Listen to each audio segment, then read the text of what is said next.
Hi friends, welcome back to Jashan blogs. నేను కొత్త రెసిపీతో వచ్చేసానండి మీ ముందు షేర్ చేసుకోవడానికి. అదే మన నెల్లూరు స్టైల్ దహీ పెండి. దహీ పెండి అందరికి తెలిసిందేనండి, కాకపోతే నా స్టైల్లో. నచ్చితే లైక్ చేయండి, అండ్ నా ఛానల్ ఎవరైనా కొత్తగా చూసినట్లయితే సబ్స్క్రైబ్ చేసుకోండి, లైక్ చేయండి, షేర్ చేయండి. ఇప్పుడు రెసిపీలోకి వెళ్ళిపోతాం. Let's do process. కడాయి తీసేసుకొని దాంట్లో పచ్చిమిర్చి అండ్ ఆనియన్ అండ్ కొంచెం జీలకర్ర వేసుకుని కరివేపాకు కూడా వేసుకుని ఉంటే నాకు ప్రెసెంట్ లేదు, నేను వేసుకోలేదు. కొంచెం బాగా ఫ్రై అయ్యాక 1 టేబుల్ స్పూన్ అల్లం వెల్లుల్లి పేస్ట్ వేసుకొని అది కొంచెం బాగా దూరగా ఫ్రై అయ్యాక మన కట్ చేసుకున్నాం కదండి బేండి, నీట్గా కట్ చేసుకొని ఇట్లాగా కొంచెం పొడవుగా మీడియం సైజులో కట్ చేసుకొని ఇట్లా వేసుకోండి. దూరగా వేయించుకొని దాంట్లో ఉన్న జిగురు మొత్తం పోయేదాకా మనం సిమ్లో పెట్టుకొని దూరగా వేయించుకోవాలి ఒక 5 మినిట్స్. అది ఇప్పుడు మనం కట్టరు కదా దహీ పెండి. ఇప్పుడు మనం చూద్దాం దాంట్లోకి మసాలాలు ఏమేమి కావాలో. 1 కప్పు పెరుగు తీసుకొని దాంట్లో పసుపు, 2 టేబుల్ స్పూన్ కారం అండ్ 1 టేబుల్ స్పూన్ వచ్చి ధనియాల పొడి వేసుకున్నాను.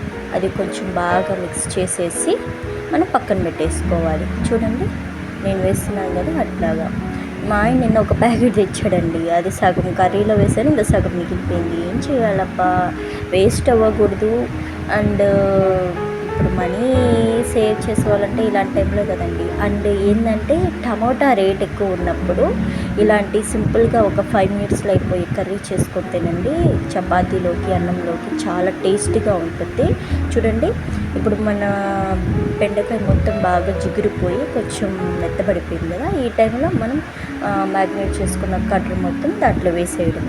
అది కొంచెం బాగా మిక్స్ అయ్యాక ఆ మసాలాలన్నీ బెండకాయ బాగా పట్టిన తర్వాత మనం కొంచెం సిమ్లో పెట్టి బాగా పట్టాలన్నమాట దానికి మసాలాలు. కొంచెం దూరగా ఫ్రై అయిన తర్వాత కొంచెం బాగా మసాలాలు ఫ్రై అయ్యాక నూనె అంతా పైకి తేలాలి. చూడండి నేను వీడియోలో చూపిస్తున్నాను కదా, చూడండి నూనె అంతా ఇట్లా పైకి తేలిన తర్వాత ఇప్పుడు మనం గరం మసాలా వేసేసుకుందాం.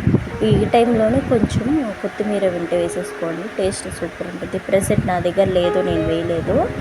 సో అని ఇప్పుడు చూడండి గరం మసాలా వేసేద్దాము. 1 టేబుల్ స్పూన్ గరం మసాలా వేసేసి కొంచెం అది బాగా ఫ్రై అయ్యాక సిమ్లో పెట్టేసేయండి. ట్రై చేయండి కంపల్సరీ, టేస్ట్ మాత్రం సూపర్ ఉంటుంది. చపాతీలోకి, నైట్ డిన్నర్లోకి చాలా బాగుంటుంది. బెండకాయ తింటే అసలు తెలివితేటలు చాలా పెరిగిపోతాయండి. చూసారు కదండి ఎంత బాగా వచ్చిందో. అంతేనండి, అయిపోయింది. వేడివేడిగా సర్వ్ చేసుకొని తినేయడమే. Bye friends.